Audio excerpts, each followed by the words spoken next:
Luna कहता है कि मेरा एक सवाल है और वो मैं पूछना चाहता हूँ।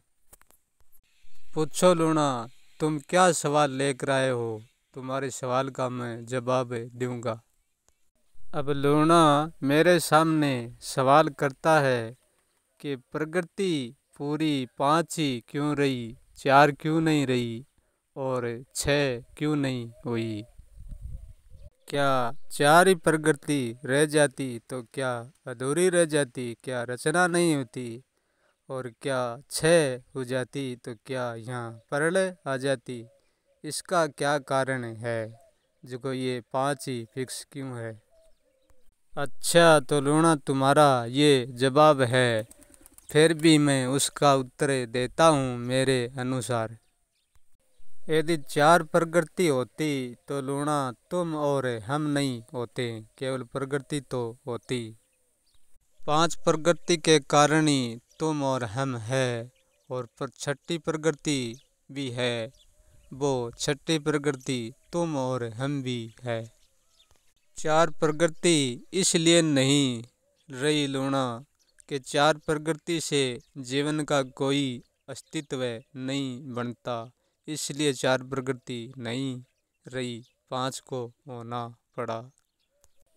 पांच प्रकृति पांच इसलिए रह गई लूना कि पांच प्रकृति में जितना भी सूक्ष्म जीवन जीवित है वो पांच प्रकृति में विद्यमान है, इतना ही सूक्ष्म जीवित है। बाकी सूक्ष्म जीवित नहीं ही। ऐसा नहीं है कि और सूक्ष्म नहीं ही, और सूक्ष्म तो अपार अनंत ही, फणबे जीवन में नहीं ही, निर्जीवन में ही। इसलिए प्रकृति में जितना भी सूक्ष्म ही वही जीवित ही। इस जीवित के कारण ही पांच प्रकृति में जितना सूक्ष्म विरोया ही, इसलिए पांच प्रकृति पांच ही। छठी प्रकृति के लिए सूक्ष्म उपयुक्त नहीं ही, छठी प्रकृति के लिए सूक्ष्म और जीवन में ही नहीं, इसलिए छठी प्रकृति नहीं प्रकट हो सकती।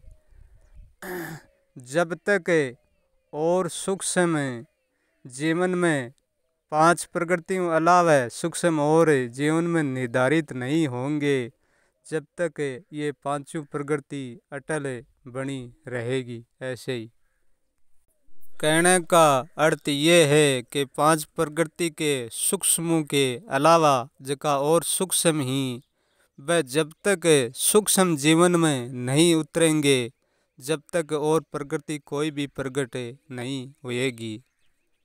वह निर्जीव सूक्ष्म छठी प्रकृति का रूप धारण कर लेंगे, तब ये पांच प्रकृति में एक प्रकृति को लूना निश्चित ही मिटना पड़ेगा।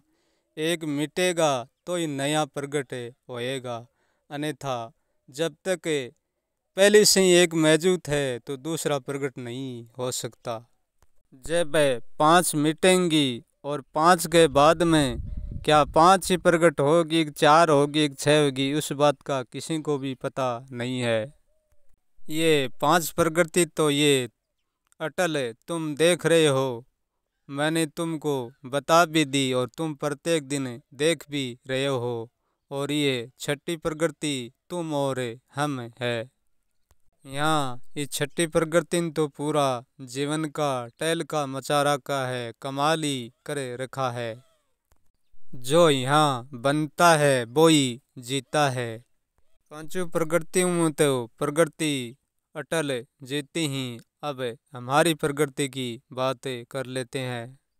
यहाँ मुख्य अवस्था दो ही, जागृत सपने, और ऐसे तो अवस्था चार ही, सचोपती और तुरीय, परंतु जागृत दो ही अवस्थे ही, सपना और जागृत।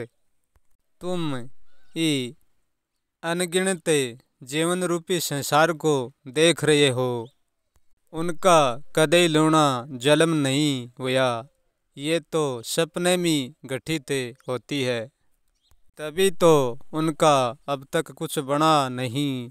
सपने में कितनी प्रलय होगी और कितनी बढ़ती होगी। उनका जागृत जीवन में जन्म भी नहीं हुआ, शुरुआत भी नहीं हुई। ये सत्य भी है और मिथ्या भी, क्योंकि इनका होना है वो तो मिथ्या है और उनका लगना है वो सत्य है।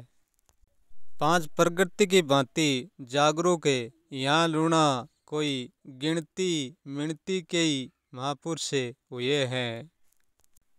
उनका जन्म भी आया है हुआ है और उन्होंने जीवन भी जिया है और अब भी जी रहे हैं। क्योंकि जागरूक हो कि प्रकृति ने कर्म किया तभी तो प्रकृति अटल है। और कोई कोई मानव जागृत हो कि कर्म किया वह भी जागृत ही, परंतु मानव की जागृति प्रकृति जितनी टिकने वाली नहीं है।